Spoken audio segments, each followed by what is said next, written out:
आज की वीडियो में हम दिल्ली सल्तनत में खिलजी वंश को पढ़ेंगे। दिल्ली सल्तनत 1206 से 1526 तक चला, जिसमें कुल 5 वंश चलते हैं। इससे पहले की वीडियो में हमने गुलाम वंश के बारे में पढ़ा, जिसका संस्थापक कुतुबुद्दीन ऐबक होता है। और जो ये गुलाम वंश है 1206 से 1290 तक चला। और जो लास्ट शासक होता है गुलाम वंश का, वो कैमूर से होता है। 1290 में उसकी मृत्यु कर देता है, उसे मार देता है कौन? मलिक फ़िरोज़, जो बाद में खिलजी वंश की स्थापना कर देता है। और आज हम उसी के बारे में पढ़ रहे हैं। खिलजी वंश जो है 1290 से 1320 के तक चला और उसका संस्थापक है मलिक फ़िरोज़, जिसका जो दिल्ली में जो जलालुद्दीन फ़िरोज़ खिलजी के नाम से शासन करता है खिलजी वंश में, और इसे ही संस्थापक माना गया है, लेकिन इसका वास्तविक नाम मलिक फ़िरोज़ है। और जो ये जलालुद्दीन फ़िरोज़ खिलजी है, ये 1993 में दक्षिण भारत में आक्रमण करता है, और यह इसका फर्स्ट आक्रमण होता है और देवगिरी पर आक्रमण करता है। और उस टाइम पर वहाँ पर रामचंद्र देव शासन कर रहा होता है, और बाद में इन दोनों के बीच में कुछ संधि हो जाती है। और फिर उसके बाद हम देखते हैं कि इसके आगे क्या हुआ। उसके बाद इसका भतीजा होता है और अलाउद्दीन खिलजी अली गुरसास्प इसका वास्तविक नाम होता है। इसका भतीजा होता है कौन? आगे चल के इसका दामाद बन जाता है अलाउद्दीन खिलजी, इसका भतीजा या फिर दामाद कह सकते हैं। और इसका वास्तविक नाम अली गुरसास्प होता है। क्या होता है? अली गुरसास्प, ठीक है। यह ये इक्केदार नियुक्त किए रहता है। इलाहाबाद के निकट एक जगह होती है कड़ा मानिकपुर, एकता भी कह सकते हैं। उस टाइम पर एकता छोटे छोटे टुकड़े थे जिनमें इन लोगों को नियुक्त किया गया था। इसमें से एक इक्तेदार कड़ा मानिकपुर पर अलाउद्दीन खिलजी के पास था। कड़ा मानिकपुर पर इक्तेदार नियुक्त किया हुआ था अलाउद्दीन खिलजी को। और फिर आगे चल के 1296 में दिल्ली सल्तनत में मंगोलों का तीसरा आक्रमण हो जाता है। और मंगोलों के आक्रमण का सामना और उन्हें पराजित अलाउद्दीन खिलजी के द्वारा किया जाता है। और उन्हें पराजित किया जाता है मंगोलों को अलाउद्दीन खिलजी के द्वारा, ठीक है। जब उनको पराजित कर देता है बाद में 1296 में मंगोलों के आक्रमण को, तो बाद में क्या होता है कि अलाउद्दीन खिलजी ही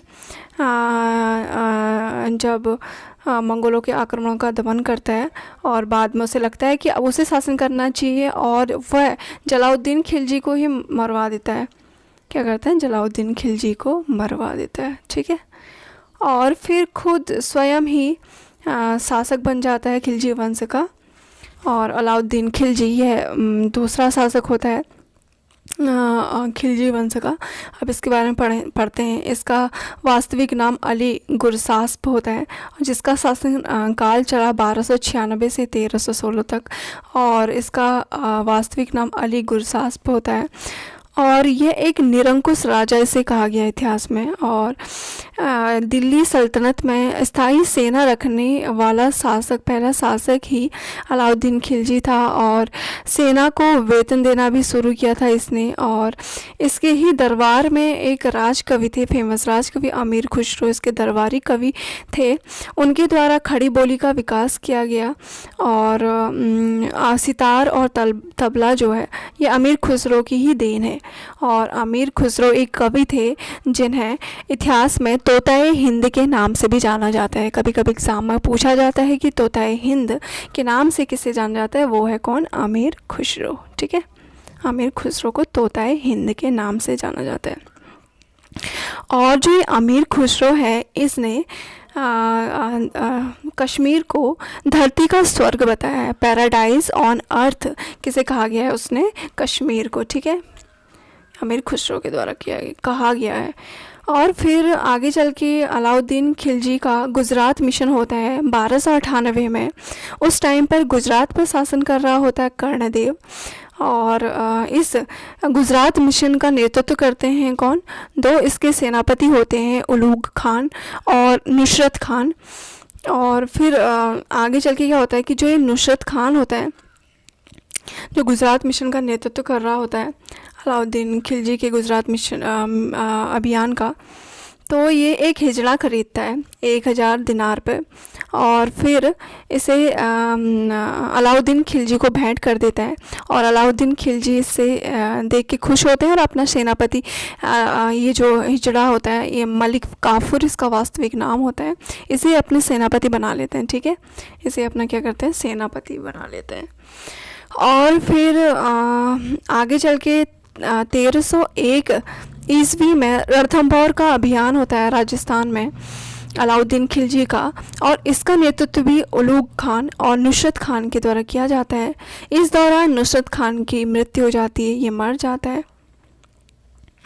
और फिर 1303 में चित्तौड़ अभियान इसका चलता है अलाउद्दीन खिलजी का, और इस दौरान ये स्वयं ही नेतृत्व करते हैं अलाउद्दीन खिलजी चित्तौड़ अभियान का।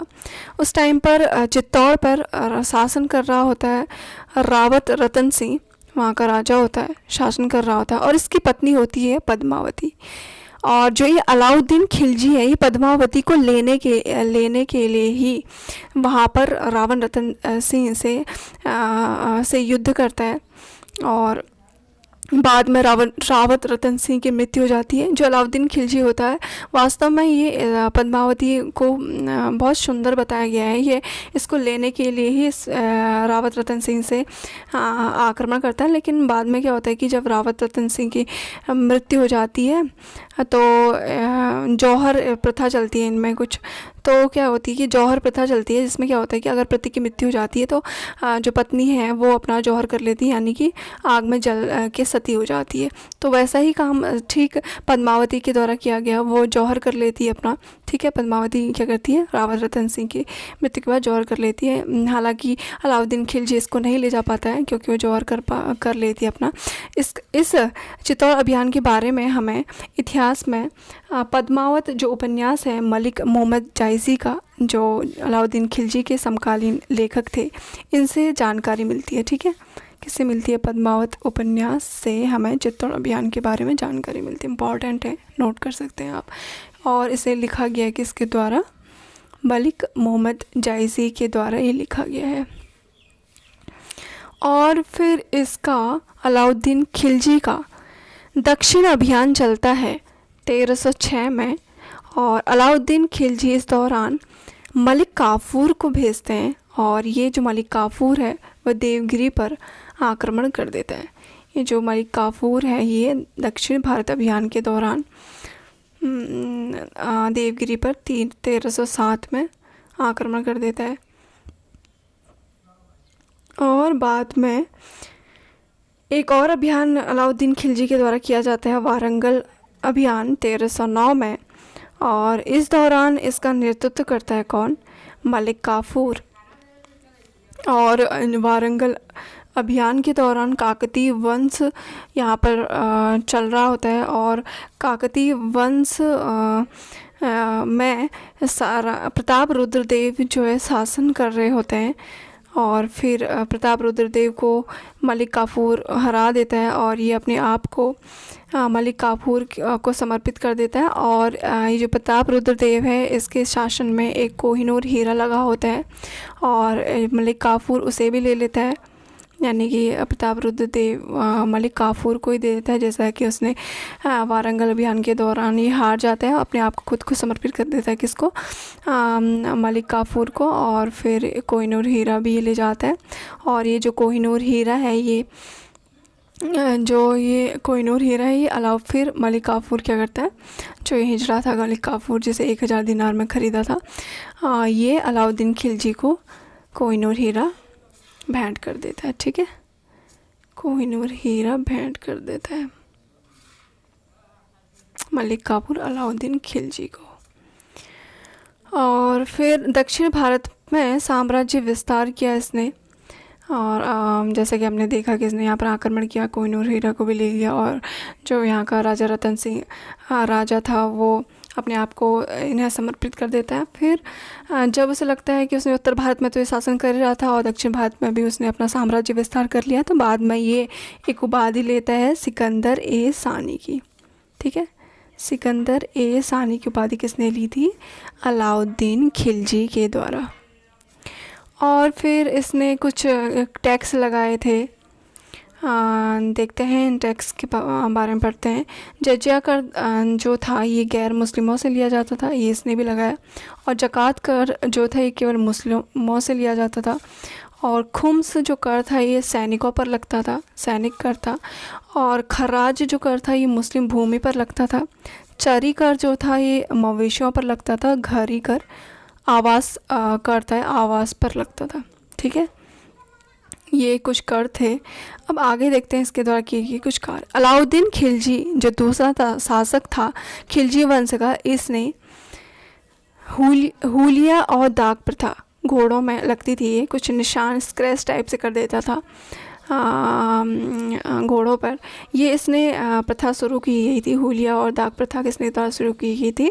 अलाउद्दीन खिलजी के द्वारा। एग्ज़ाम में पूछा जाता है कभी कभी। और इसने बाज़ार मूल्य निर्धारित करने वाला भी है, प्रथम सुल्तान था। बाज़ार मूल्य निर्धारित किए थे इसने, और किस पे क्या रेट होना चाहिए सब। और इसके द्वारा कुछ स्मारक बनाए गए हैं, उनके बारे में पढ़ते हैं। दिल्ली का अलाई दरवाज़ा अलाउद्दीन खिलजी के द्वारा बनाया गया है। दिल्ली का अलाई मीनार भी इसके द्वारा बनाया गया है। और दिल्ली का हौज खास, दिल्ली का अलाई दरवाज़ा, दिल्ली का अलाई मीनार, दिल्ली का हौज खास किसके द्वारा बनाए गए हैं? सब अलाउद्दीन खिलजी के द्वारा। फिर आगे चल के इसकी मृत्यु हो जाती है 1316 में। और फिर गद्दी पर बैठता है कौन? मुबारक शाह खिलजी। और इसका टाइम पीरियड 1316 से 1320 ईस्वी तक चला।